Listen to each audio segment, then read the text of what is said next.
Résistance. Les mémoires d'un partisan breton. D'après le livre éponyme de Louis Pichouron. Adaptation théâtrale, Chris Kanaki. Adaptation et réalisation radiophonique, Sarah Basco.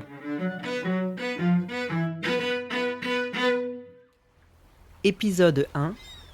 La débâcle. Louis. Je m'appelle Louis Pichouron.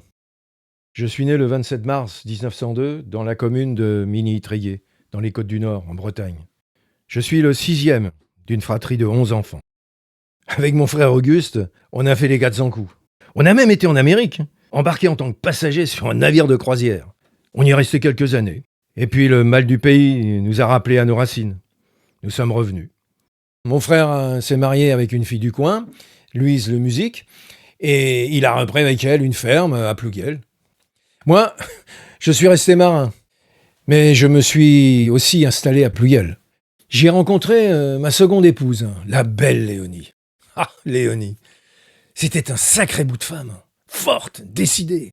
Ah, elle m'a tout de suite plu, hein. Et je l'ai vite épousée. Et on vivait une belle vie, tous ensemble. Mais la guerre est arrivée.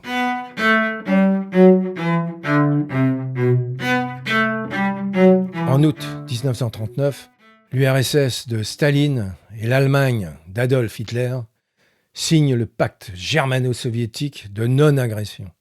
Le Parti communiste, dont j'étais un membre actif à l'époque, soutient ouvertement ce pacte et est déclaré en septembre 1939 persona non grata par le gouvernement d'Édouard Daladier. Il est dissous et des membres du parti sont arrêtés. Il a bien fallu alors s'organiser dans la clandestinité. Ouais, c'est peut-être bien ça qui nous a sauvés.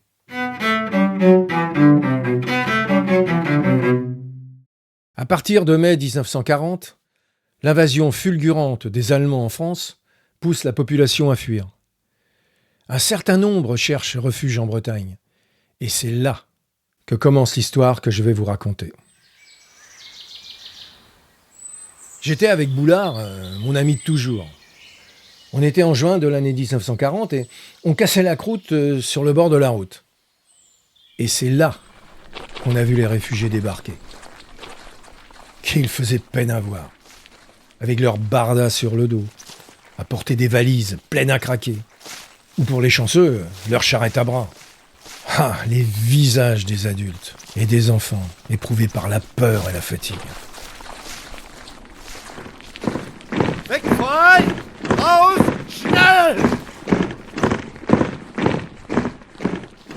Regarde, Boulard, si c'est pas malheureux de voir ça.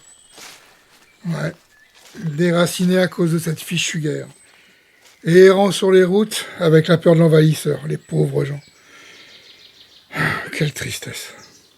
Mais, tu en fais une drôle de tête. Non mais Boulard, mais tu te rends pas compte ? La dernière invasion de la Bretagne, ça date de la guerre de 100 ans. Et voilà qu'aujourd'hui, Plouguel est aux mains de ces fascistes hitlériens. Mais qu'est-ce qu'on peut faire contre ces guignols ? Ils sont partout. Notre parti communiste est dissous, nos chefs arrêtés ou dans le brouillard, alors... Et puis sans compter ceux qui ont réussi à partir pour l'Angleterre. Attention ! Bougez-vous !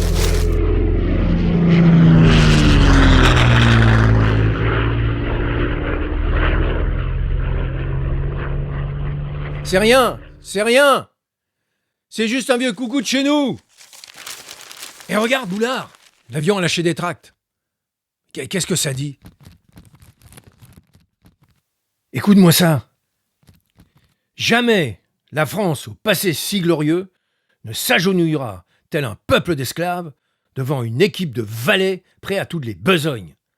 C'est dans le peuple que réside l'espoir d'une libération nationale et sociale, indépendance, action populaire, union de tous les patriotes. Mais la voilà, mon vieux, la voilà la solution. Tu sais pas ce qu'on va faire ? Non. On va faire des tracts, hein, et du bouche à oreille contre la collaboration là, du gouvernement de Pétain avec les troupes d'occupation. Faut que j'en parle à toi, Néné Graviou. Hein ? Quoi ? Les deux lascars de Trédarzac et les Ardrieux. Bah oui, eux-mêmes. Ah, Bien, mon ami. Toi, tu veux faire ton petit De Gaulle. Oh, oh, oh.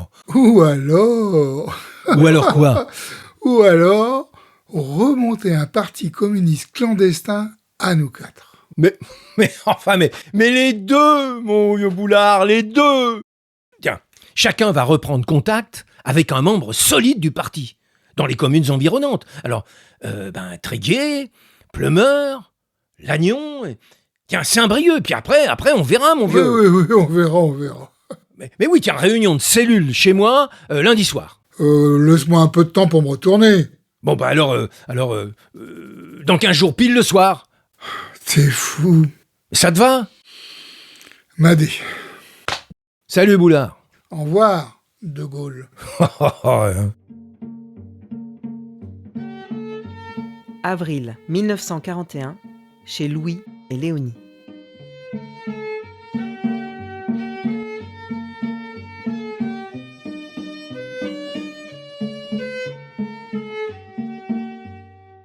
Comment ne pas perdre la tête, grisée par des bras audacieux, car on croit toujours aux doux mots d'amour quand ils sont dits avec les yeux. Tiens, mon Louis, mais te voilà. Franchement, j'étais inquiète, enfin, il fait déjà nuit. Ne m'en parle pas, ma pauvre Léonie. Je viens de faire 36 km à vélo, avec ce paquet de tracts sur le porte-bagages. Un vrai âne. Je suis rincé. Et sans compter que demain, rebelote, hein. Je fais la tournée des communes pour la répartition. Ah oui? Tu sais, ça bouge à Saint-Brieuc. Hein. C'est vrai? Bon, t'écoutes pas comme d'habitude. Hein. Non. Voilà. Bon alors, j'ai recruté Marie Perrotte, une institutrice honoraire, Jean Lemeur, un gardien de phare, et Lecause, un facteur intérimaire.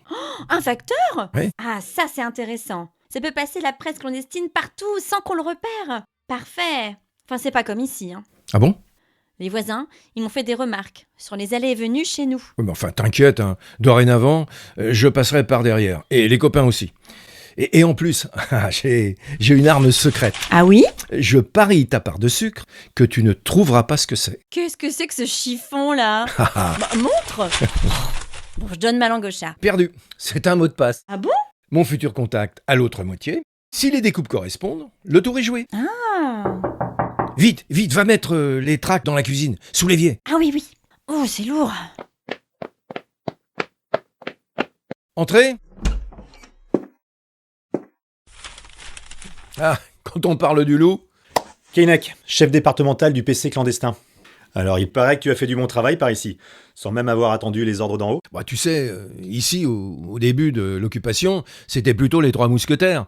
Mais aujourd'hui, on est plus de 30, hein, sur plusieurs communes. Attention, hein, de ne jamais dépasser le nombre de 3 par groupe. Et surtout, cloisonne, étanche entre les groupes. Ça limite la casse en cas de répression. N'oublie jamais ça, hein, ou ton réseau est foutu d'avance. D'accord, mais alors, pour la riposte? Eh bien, tu vas former un groupe d'organisation spéciale, un groupe armé du PC, qui sera directement sous tes ordres. Un groupe d'OS? Ah bah moi je veux bien. Mais alors, armé avec quoi? Ah ça, SysMD mon vieux. Mais commence d'abord par multiplier les groupes de 3 du parti. Chaque membre d'un groupe devra former un autre groupe de 3. Alors là, mon vieux, c'est plus vite dit que fait, hein. Parce qu'avec une population qui bouffe de la propagande de Vichy matin, midi et soir, et ce, sans l'ombre d'une défaite de l'armée hitlérienne, c'est pas gagné, hein. Oui. Ah, j'oubliais. Tu vas bientôt voir passer une fille des jeunesses communistes. Elle vient former les jeunes pour échapper au travail obligatoire en Allemagne. C'est une blonde, un peu boulotte, elle se fait appeler Simone. D'accord, mais elle mot de passe? Elle aura un Ouest éclair sous bras gauche. Allez, je te laisse. Bonne continuation, Louis. Oui, salut. Salut.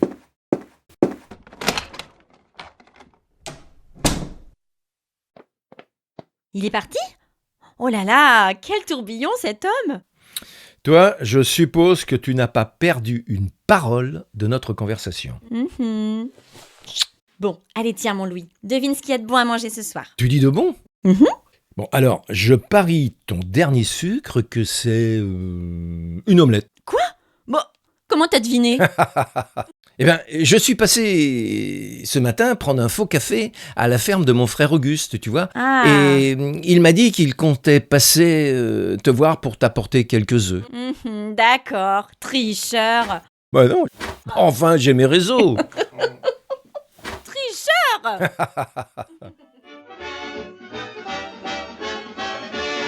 Depuis quelque temps, mes chers auditeurs, vous avez pu vous rendre compte par la lecture des journaux que les départs des travailleurs français pour l'Allemagne allaient en s'accentuant. Depuis l'appel émouvant du président Laval, que de chemin parcouru. Par dizaines de mille, nos compatriotes désirant assurer la relève se sont inscrits. Juin 1941. Toujours chez Louis et Léonie.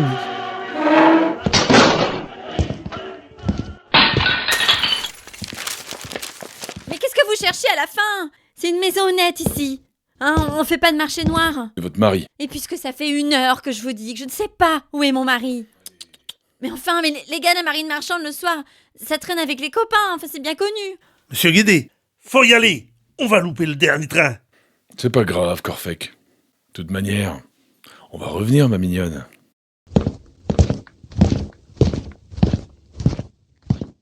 Ah, c'est pas vrai, mon Dieu, c'est pas vrai.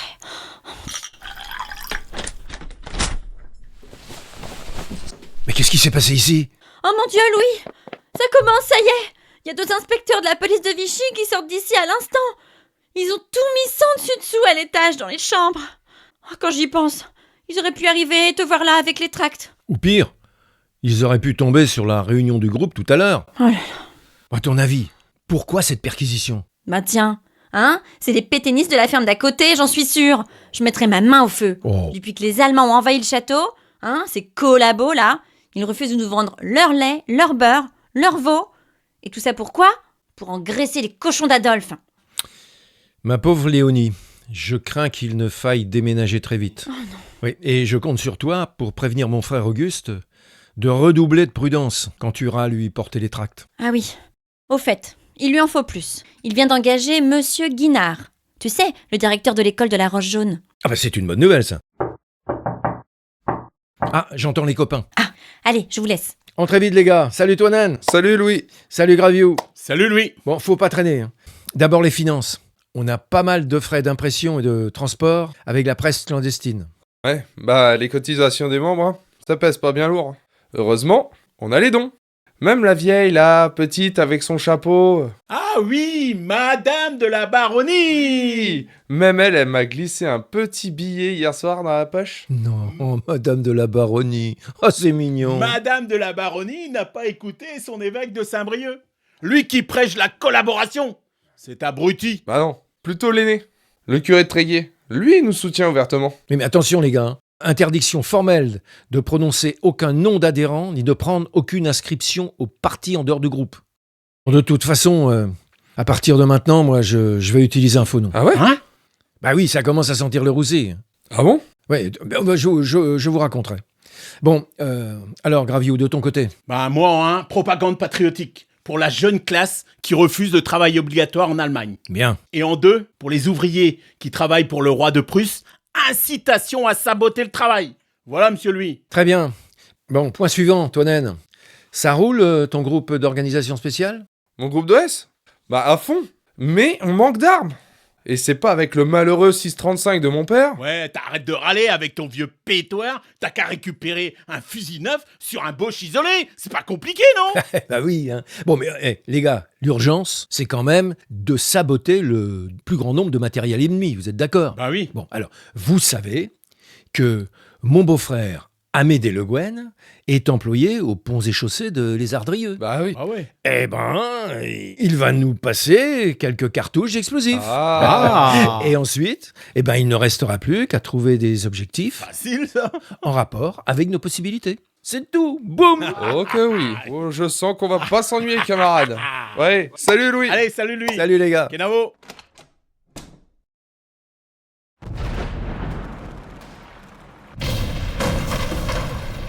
C'était Résistance, mémoire d'un partisan breton, épisode 1. Prochain épisode, la résistance s'étoffe.